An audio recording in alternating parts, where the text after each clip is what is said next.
Alright, I'm just going to do a video on how to install subwoofers and amps.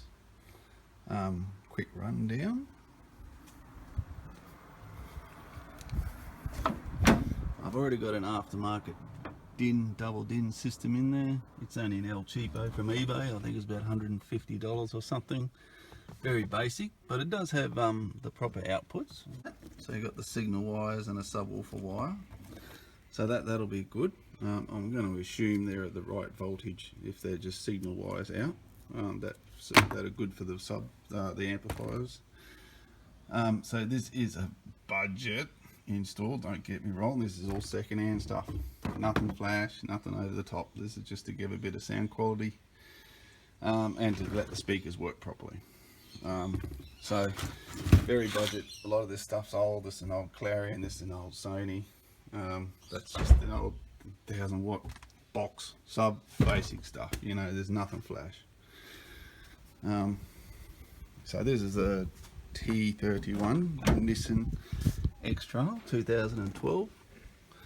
So basically, glove box out, the screws in the appropriate spots. There's 2 up here, and there's 4 across here.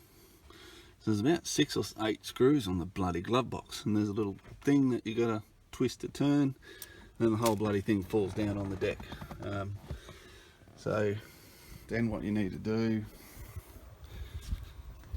disconnect the negative battery. I've had to put it back on because I didn't realise I unlocked. You got to make sure you unlock the car before you do that. Yeah, unlike me. Just undo the airbox here, and little clip there, and pull that out. There's a little clip you need to pull out there to get this pipe out. Lift the airbox up like that, so you've got enough room down in there. So once you've done that, you need to grab a piece of wire. Try and get it straight. So this is the straight end. So this is the end I push through the grommet. I'll show you the grommet in a minute. So push from the inside here, and you'll see it. It's obvious as hell to the size of the bloody thing. The grommet's right there behind the glove box. Just get your wire and push it at the bottom, underneath all the other wires. Push it at the bottom of it. Okay, so then what happens, it comes out in a really nice spot. I use 10 gauge wire, as in 10 gauge meaning fencing wire, fence wire, not bloody stereo. So it comes out at a really convenient spot, just along here, just there, just underneath the airbox. You'll see the wire come out there, and it follows along next to the shocky tower. So just grab your wire, pull it up into the engine bay a bit, and then what you do, you strip the end of one of the wires. So this is I've only used this for pull through to make it easier, because the other stuff's too thick. It's 8 gauge power wire, so it's quite thick. So I'm running other wire as well. I'm running three wires while I'm at it, because it's just silly not to have spare power wires in the car while I'm at it. So anyway, so you just loop it like that. Just strip the end of it, loop it around and crush it like that, and then tape in gradual increments. So if you're running your big thick single 8 gauge, you might as well strip that back a little bit so it's bare wire, and then insulation after that, just so it steps up gradually. You can see it steps up. So as you pull it through the grommet, it doesn't get stuck on you. So anyway, pull it through. You can pull it through on your own until there's enough wire like that. It's all good, and then it's just a matter of putting the inline fuses into these and tuck them on your battery terminal here. Pretty simple stuff. Parts wise, 8 gauge wire to run the power for the amplifiers. So one I'm running is a simple amp, the other one I'm running, that's my subwoofer amp, that's my speaker amp. So there's 4 speakers on these, and these are pretty good speakers. So I'm going to run two sets of wires to this one, and the 8 gauge wire to that one. The other way around. Yeah, so this one's going to run a lot more amps than this one, because that's only going to drive the This one's driving 4 speakers. So anyway, I'll show you how to set the bloody things up. Anyway, I'll get to that when I get to it. So anyway, I'm going to connect up the fuses. So these are just inline fuses, 30 amp inline fuses. You need some terminals to connect to the battery, and a whole bunch of these when you need to connect into bits and pieces. I bought some RCA wire, 5 meter lengths of the RCA wire, so I can just plug straight into there, and I can plug straight into the amp on the other end. So 4 speakers, left and right, and then I've got 6, or basically pairs. So you see 2 pairs, and then the third one. So there's three of them. So one will be my turn on signal, meaning, what do they call it, remote, or whatever they call it on the amps. So subwoofer, turn on signal, and then speaker, and that just mirrors up with the connections on the output of the aftermarket stereo. So yeah, and I'll just run you through when I get to connecting everything up what all that stuff on the back means. I'm no pro, I can tell you now, but you could spend hours looking on YouTube for what all that crap means, but I'll explain in about 5 minutes. So anyway, so then yes, then it's just a matter, we're going to have to pull all this stuff off, which is after I get the connections into the engine bay done. I'm going to start pulling all this trim and shit off all the way through. All the way through, and what I'm going to do, because I'm missing the drawer, I'm going to put the amps in there underneath this. So the good thing about Nissans, there's a heap of room way under there, heaps and heaps of bloody room. So I'm going to mount both amps underneath here, and the sub I'm just going to plonk there, and that'll be it. And make sure that's easily disconnected so I can pull the sub out if I ever want to drop the seats or whatever. Okay, so I'm going to get into it. No, they're all done, all terminated and all that. I'll connect it up to the positive in a minute. Inline fuses, pretty straightforward, and tucked a little bit of anaconda over the top just to keep it nice and neat. There you go, and that's that. Yeah. Alrighty, moving on. So it's time to run. The wires are all in through there. Center. Nissans are awesome with this stuff. The outer thing, that just pulls off, just literally pull it off. There's nothing to hold it on. Cassette, four bolts, 2 on the bottom, 2 on the side, and that thing just pulls out. You need to find the wire. In this case, you need to find the remote wire, which means the ones that turn the amplifier on, which is, in this case, it's the red one. I went probing with the meter to figure out which one it was, and it's the red one here. That's the ignition wire, but it'll be different depending on what head unit you got. Speakers are very simple. You can tell which ones are the speaker wires. They're always in pairs. In this case, it's brown, white, green, and purple. So I'm going to run all the cables now. So yeah, I'll plug that in a sec.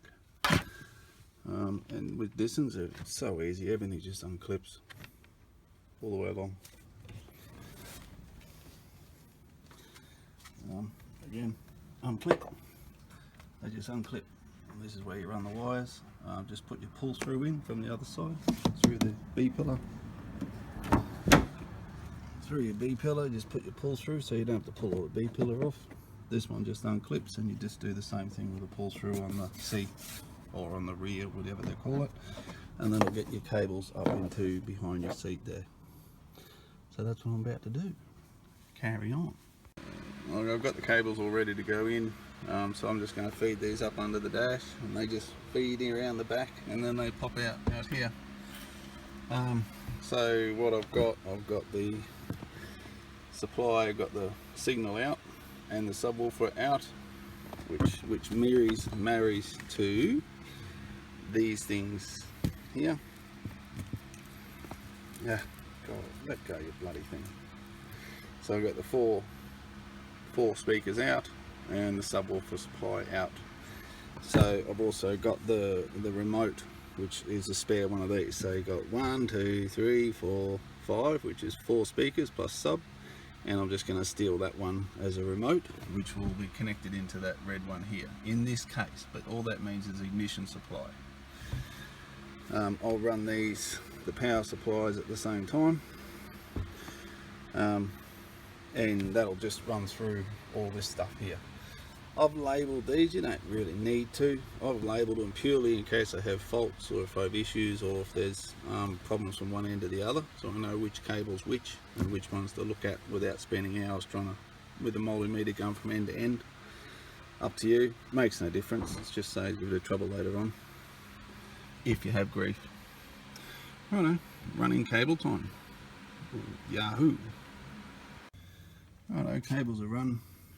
I'll just use the original clips. They unclip those things, so you just run the wires and then re-clip them. So you can run the wires, and all you do is slide the clip that way, push the whole thing and it bends, and then you just clip it back on like so, and then that goes underneath the carpet. Oh crap, I've got my torch here. That's why I do it through here. Just comes out through the radio, up through the back, through there, there, and it just comes out through here. So I've just clipped it up high because all this stuff here, all this stuff moves, so just clip it up really high and get it out of the way. Make sure you get enough clearance for the glove box to do its thing. Run it down into there, and then all the way across. Just use the pull through the wire as usual, pull it through the middle like I said, and then do the same through here. So just feed the seat pots back. So you can sort of see, you just run the wire from there through that thing, and then pop the wire out the bottom there, and then pull it back through. So if you just go underneath the seat like that, it's fine. There's no pinch points, but don't run it here. Don't run it in here, there's not enough room, and it pinches. So make sure you run it up the back here, and there's heaps of room, so even with the seat up, there's no pinch points or anything like that. So the wires sits in there nicely. So I'm just going to put the covers back on, and yeah, then I'll get on with this bit. All the wires. Oh yeah, so that's the other part. Sorry, I'll go get my torch, hang on.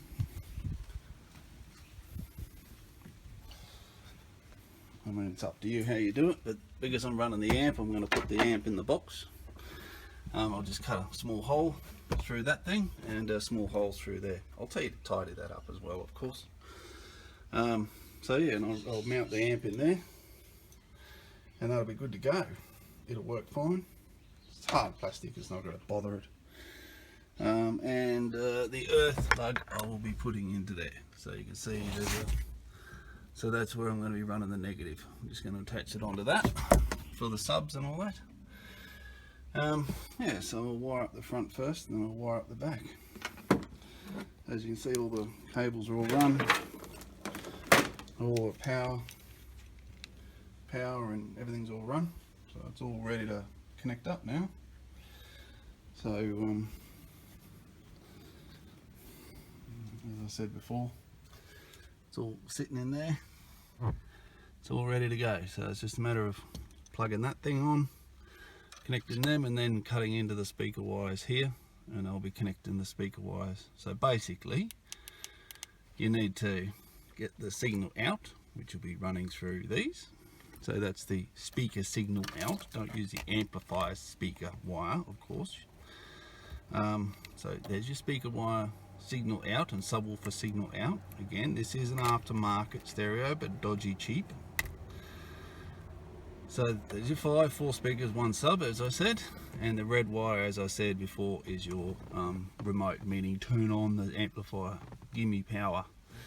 So that's all sitting in there nicely, ready to connect up. So I'll do all that. I'll connect up all those plugs and all that, and I'll connect up the speaker wires to the appropriate speaker wires here.